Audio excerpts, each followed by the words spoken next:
It's time for the Porsche Michelin GT3 Cup Challenge Australia.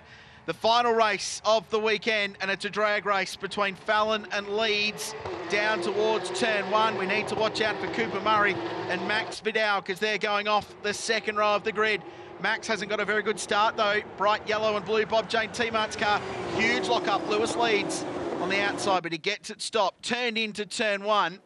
Good start from Brett Bolton. He's in fourth place, just in front of Max Vidal, who didn't get away nicely. So it's the final race of the weekend. We saw race two stopped earlier on in the morning today. Half points were awarded to that, which means as we've got a traffic jam into turn four, Simon Fallon at the moment leads the championship by 1 point over Cooper Murray, with Max Vidal just 11 further behind in third place. We're going to introduce a special guest commentator in just a second while we get this opening lap sorted out. Great cold tyre pace from Simon Fallon in the 96 car. He leads the field down to Dandenong Road for the first time. Lewis leads next, Cooper Murray in third. And we're going to go safety car in the opening lap of this race. Let's see what happens in this one. A restart with Simon Fallon leading the field out of the final corner in front of Lewis Leeds, and a very, very fast Cooper Murray locked in behind. And instantly he drives that Sonic Porsche down to the yellow line to cover and defend to the big stop at turn one. Vidal next. Look at Cooper going right around the outside. He did this yesterday, Chelsea. He went around the outside up at Dandenong Road. Yeah, he went right around the outside at turn 6 on Simon. So it's a pretty risky, hairy move, but he got the job done. Especially on cold tyres. Definitely. So great stuff. Cooper Murray, who was a superstar at round one, which was won by Max Vidal, and we'll keep talking about that amazing final race there because it deserves to be talked about for a long time. One of the great Porsche races. So there's 12 laps to go in this. Fallon, Murray and Leeds 1, 2 and 3. Vidal next. He's in the Bob Jane Sonic car. Brett Bolton up to 5th place. He's leading the Pro-Am standing, so the race within a race in GT3 Cup Challenge. He and Danny Studdard at the moment are locked together on points for the round victory there in Pro-Am. So this is a tiebreaker for them. Danny's just a position back in 7th. So whoever finishes in front of those two cars will win the big trophy in Pro-Am. That's a pretty tight. Pretty tight series at the moment. So we'll see who comes out on best. It's good stuff for Simon Fallon. How difficult is it on these laps to actually, speaking of, we've lost him. He's back to 4th place, unseen by us. He's had a moment. What happened there? We were looking further down the field at the Pro-Am battle, and Simon's gone from 1st to 4th. And Cooper Murray now leads the race. Well, I was just about to make the point that how difficult is it when you've got cold tyres, your pressures are down, you haven't got tyre temp on a restart. It's every corner's a new and exciting adventure. It is, it is. I mean, especially on cold tyres as well, you know, you're not going to feel those tyres come on to about lap 4, lap 5, or even lap 6. So it's really important to try and get up the top and try and get up to speed as quickly as what you can to try and get the gap on everyone. So yeah, it's definitely a hard thing for sure. Jimmy Vernon with a good run out of turn 4, looking to get up the inside of Brett Bolton on the run up to 6. So we'll have a look at that at the back of the shot. He's done that in the Opticoat car from McElroy Racing. Jimmy, who qualified reasonably well, got caught out a little bit by the red flags in qualifying yesterday, went to do a launch in race 1 and dropped the clutch, and there was no clutch. So it broke that clutch on the Opticoat car. So McElroy Racing did the change. In 3 racing laps this morning, he worked his way up inside the top 10. He's now 5th place at the moment, which is a good result for the young Sydney-sider. At least he got good tyres. Yeah, many laps yesterday. Definitely. And now Brett Bolton under pressure from Danny Studdard. So this is the fight for the Pro-Am victory, the race within a race. Whoever finishes in front of those two cars, they're just exiting turn 1, will win that class. And it's a pretty hotly contested championship this year. As much as the Pro class is at the front of the field, the Pro-Am is just as well. That's a big moment. Ben Stack, a little bit too much curb, looking to go down the inside there at turn 3. And he's looped his car. Really bumpy in there. We were talking about it in the last race, Chelsea, that those bumps before you trying to break the car at turn 2. Looks like they're worse than they've ever been. They are. I mean, especially on Friday wet practice as well. The bumps going into turn 2 is unbelievable. So you want to be able to try and get a good braking line into 2 to set up for 3. How do you make that? Because he was looking down the inside of Sam Fillmore, who's in the 27 car, and Sam just closed the door. He was I don't know if he was up far enough on the car in front. So maybe if he was up a little bit more far enough, he would have made that one for sure. Stephen Johnson will have a look at that. The Series Driver Standards Observer plays the same role for Carrera Cup Australia as well.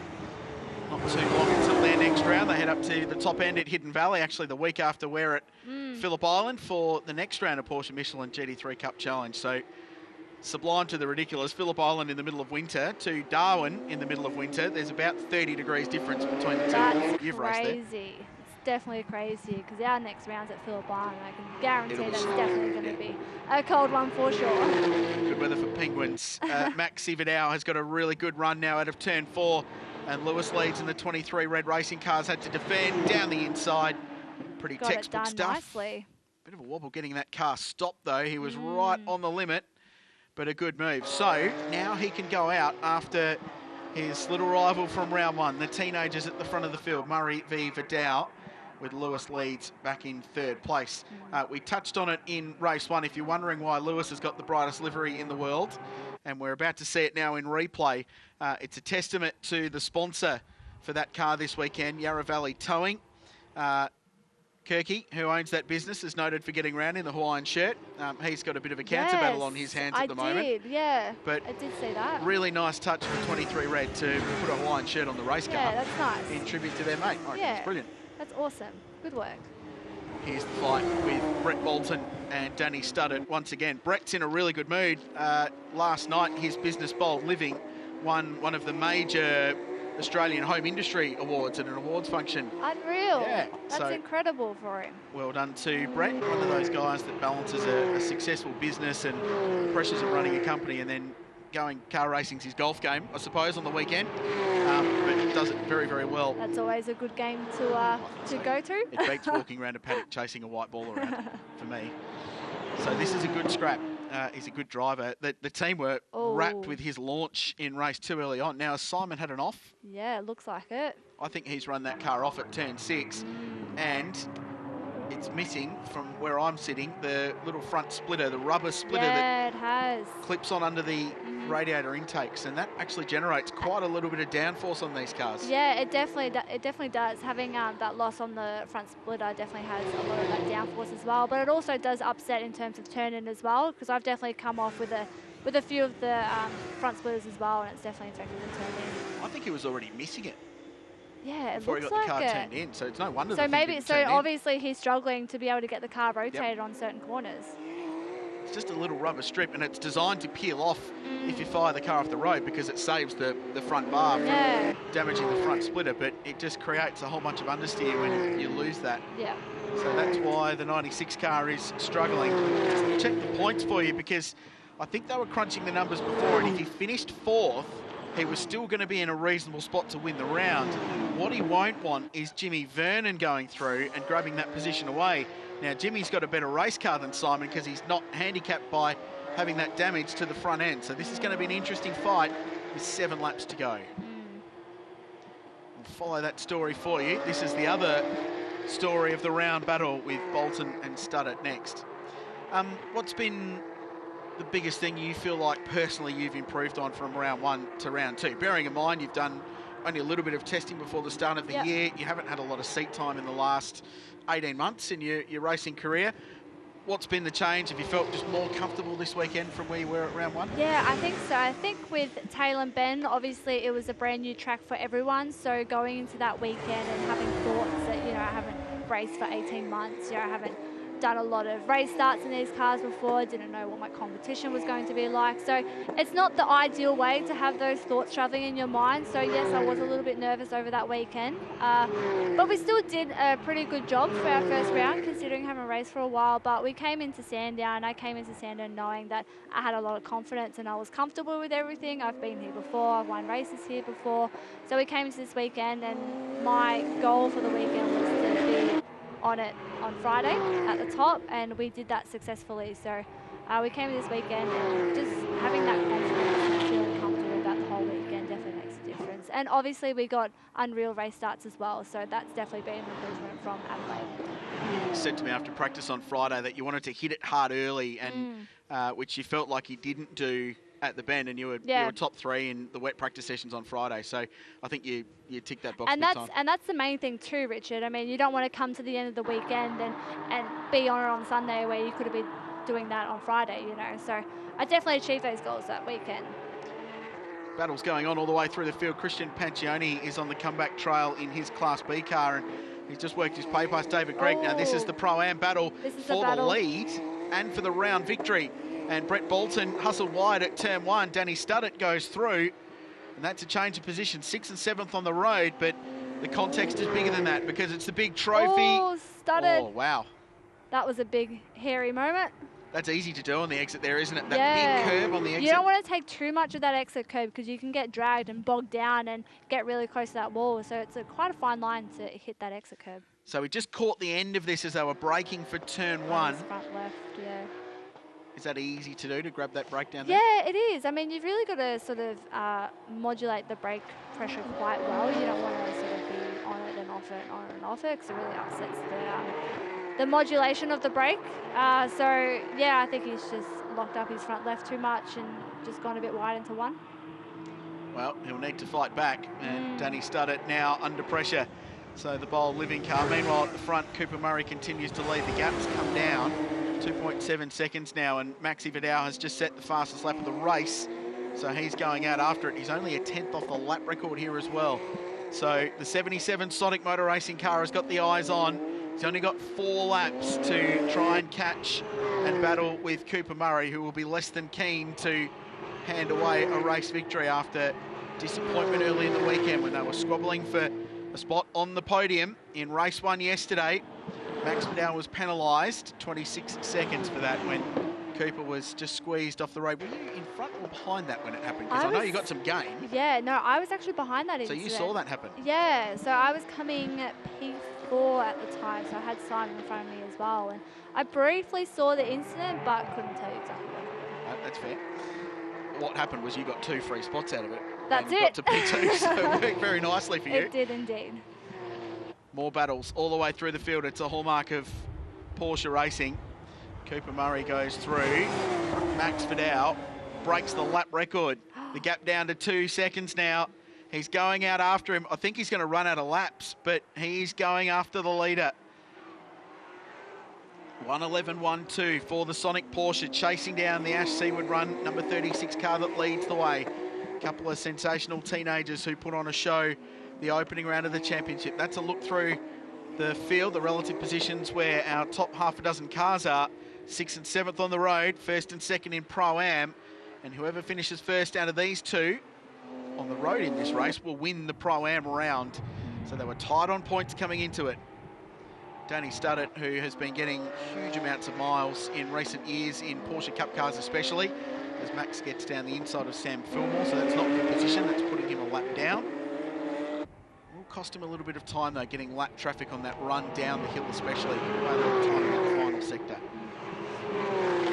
Christian Pancioni, another youngster who'd done barely any racing before the opening round at Tailem Bend. He's another one Ash Seaward's discovered this year. He's just gone and hired a whole bunch of young superstars to drive his racing cars. Actually, Ash came up to me as, Barwood looks down the inside of Ross McGregor, couldn't get it done at Dandenong Road. Ash Seaward came up to me after quali and said, when was the last time one team had locked out pole position in all 3 classes? And I couldn't give him an answer, but he was pretty proud of that. It was a good effort. It's a top effort. How have you found wall racing, working with a bit of a guru like David Wall? He's a great dude. Unreal. I've loved working with the guys at Wall Racing. They've given me a good car, and working with a good team and having good setup. It all helps in the end. So as more times when I'm in the car, you know, the more experience and knowledge I'm going to get. So no, it's been really good so far. Carrera Cup champion and having a pretty solid season so far. Hasn't quite the raw speed that we would have expected from the champ, but Wally just going about his business and accumulating points in every race, which is what he did last year. And that's the main idea. I mean, if you're looking to go for a championship, you want to be able to accumulate those points. So he's definitely doing a good job. Final lap starts for Cooper Murray, the gap back out to 3.6 seconds. So Max just now conserving and consolidating, lock away second place and make sure he can bring home a big haul of championship points, because as we talked about coming into this weekend, there was nothing between them and Simon Fallon, who assumed the lead of the championship after race number 2. Here is Cooper Murray, half a racetrack to go. And that's the first and second place there. Then we go back to Lewis Leeds. Lewis has had a pretty decent weekend, solid. Just, again, like we talked about, accumulating points. That's it. I mean, Lewis has done a great job so far this weekend. He's accumulated points, so that's the main thing as well, and he hasn't made any mistakes, so he's done really well. Fallon under pressure. This is the last roll of the dice for Jimmy Vernon. Good driving from Fallon. Just put his car in the right position, but Jimmy looking to go around the outside here. That's big. That's massive. Wow, big move. I've never seen that move ever happen before. That is enormous. Great stuff for Jimmy Vernon. Great stuff for Cooper Murray. He'll bounce back from disappointment yesterday. Delight today. A victory in race 3. The Porsche Michelin GT3 Cup Challenge. Max Vidal, another one driving through the field, gets home in second. Lewis Leeds third. Jimmy Vernon beats Simon Fallon with an enormous move on the final lap. That'll have McElroy Racing cheering. And Danny Studdert, after a race-long battle with Brett Bolton, will just pip his rival for the Pro-Am class round victory to the line. They finished 6th and 7th on the road. Studdert beats Bolton and he will win the round for Pro-Am. There's just racing all the way through the field in this year's Porsche Michelin GT3 Cup Challenge. It is awesome stuff. Across the line, Roscoe McGregor, who finished a brilliant 6th in race 2 earlier today, edges out Shane Barwood and Michael Hovey. And Christian Pancioni wins Class B in the race. Here's how they finished. Murray, Vidal and Leeds 1, 2 and 3. Vernon on the final lap by just a couple of tenths over Simon Fallon. My co-commentator still shaking her head about that move. Brilliant stuff. Danny Studdert and Brett Bolton next. McGregor, Barwood, Michael Hovey inside the top 10. Christian Pancioni wins Class B in the race. Lochisano in 12th. Benny Stack, after the spin early, fights his way back to 13th place with David Gregg 14th and should win the round in Class B.